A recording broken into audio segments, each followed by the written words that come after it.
अस्सलाम वालेकुम वरहमतुल्लाहि वबरकातुहू। दोस्तों, उम्मीद है आप सब खैरियत से होंगे। जैसा कि आपको पता है कि 14 मार्च के बाद मुख्तलिफ क़वानीन आप देख रहे हैं कि आप लोगों ने अक़द किस तरह करना है। इंशाल्लाह आहिस्ता आहिस्ता सब कुछ ठीक हो जाएगा। मैंने इस पर मुख्तलिफ वीडियोज़ बनाए हैं, लेकिन आज आप दोस्तों के साथ ये वीडियो शेयर करता हूँ कि अगर आप खुरूज औदा के लिए अप्लाई करते हैं, आप खुद अपना खुरूज औदा कितने टाइम लगा सकते हैं। तो चलो दोस्तों, वीडियो को शुरू करते हैं। और ये ज़रूरी है आप दोस्तों के लिए, अगर आप खुरूज औदा वीज़े के लिए अप्लाई करते हैं तो सबसे पहले आपका मैसेज आपका साहिबुल अमल के पास जाएगा। 5 दिन अगर उसने नज़रअंदाज कर दिया तो आपका खुरूज औदा का जो वीज़ा है वो आपको इशू हो जाएगा। लेकिन आप अपना खुरूज औदा सिर्फ 30 दिन के लिए लगा सकते हैं। 30 दिन से ज़्यादा आप नहीं लगा सकते। उसके लिए आपको साहिबुल अमल की तरफ रुजू करना होगा।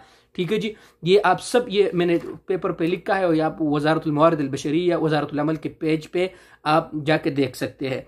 दूसरी जो अहम सवाल है दोस्तों, आप मल्टीपल वीज़ा नहीं लगा सकते। ये भी आपका साहिबुल अमल ही लगा सकते हैं, आप सिर्फ मुफर्रदा लगा सकते हैं।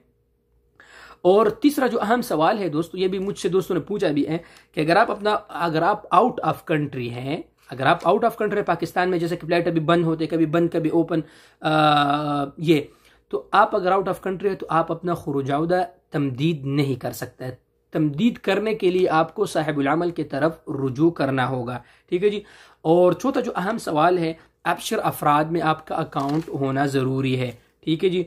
और जो खुरूज औदा के लिए जो रसूम है वो पहले ही आपने जमा करना है। पहले ही जब आप खुरूज औदा के लिए क्या नाम है रसूम जमा करेंगे तभी आपको खुरूज औदा का वीज़ा जो है ना वो शो होगा।